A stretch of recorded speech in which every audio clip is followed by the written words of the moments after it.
जिले में संचालित छात्रावास आश्रमों में शिक्षा विभाग के शिक्षकों को छात्रावास अधीक्षक व अधीक्षिका बनाकर व्यवस्था में रखने पर छत्तीसगढ़ अनुसूचित जाति जनजाति छात्र संगठन ने आपत्ति दर्ज कराया और जिला मुख्यालय में रैली निकालकर कलेक्टर को ज्ञापन सौंपा है, जिस पर कलेक्टर ने संज्ञान में लेकर तत्काल कार्यवाही की बात कही है। सौंपे ज्ञापन में छात्र संगठन ने बताया कि छात्रावास के अधीक्षक मनमानी पूर्ण कार्य कर रहे हैं, छात्रावासी बच्चों का शोषण एवं विभाग का दोहन कर रहे हैं। ज्ञापन में कहा कि शासकीय पोस्ट मैट्रिक अनुसूचित जाति बालक छात्रावास बलौदाबाजार के अधीक्षक रंजीत सोनवानी मूल रूप से शिक्षक हैं, जो कई वर्षों से अधीक्षक बन फायदा ले रहे हैं, जबकि सोनवानी शिक्षक पंचायत शासकीय माध्यमिक शाला सड़ेरा में मूल पद स्थापना है।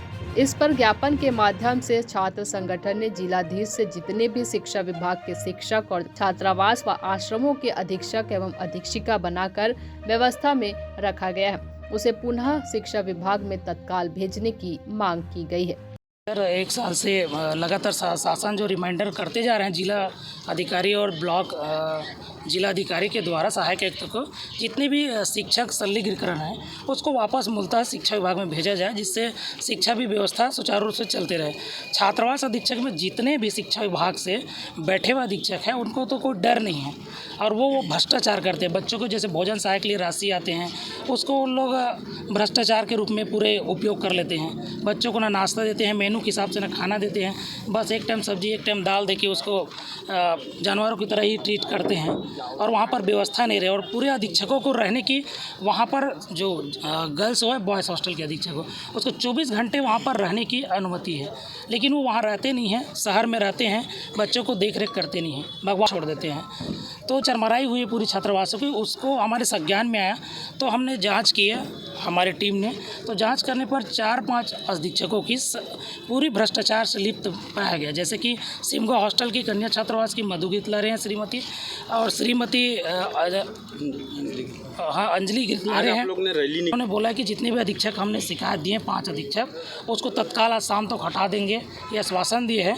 और जितने भी आश्रम छात्रावास है उसके सतत परीक्षण करके तत्काल जो भी समस्या है उसको उन्होंने समाधान करने की बात। जी सर, उसमें भी हम लोग मांग किए कि तत्काल वहाँ भी अधीक्षक के ऊपर कार्रवाई करें और FIR दर्ज हो।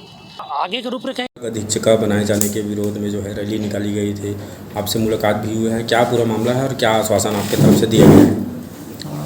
जो पुराने शिक्षाकर्मी हैं वो अपने विभाग में 10 नए अधीक्षक की कमी है, उसमें से जो LD और UDT वगैरह शिक्षक हैं उनको छात्रावास में अधीक्षक का काम पूर्व में ये लोग कर रहे थे।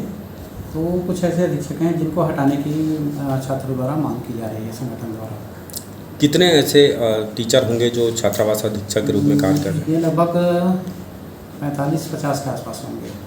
शासन के आदेश के बाद भी अभी तक जो है इनको हटाया नहीं गया है, पुनर्स्थापना का आदेश नहीं। वो ये एक्चुअल में LB शिक्षक हैं और ये DO से ही यहाँ आए हुए हैं। हमारे मूल विभाग के कुछ शिक्षक हैं 10, 12, 15 होंगे जो वो भी काम कर रहे हैं और LB शिक्षक भी काम कर रहे हैं। सोना खान में अभी जो है व्यवस्था का आलम दिखा था और वहाँ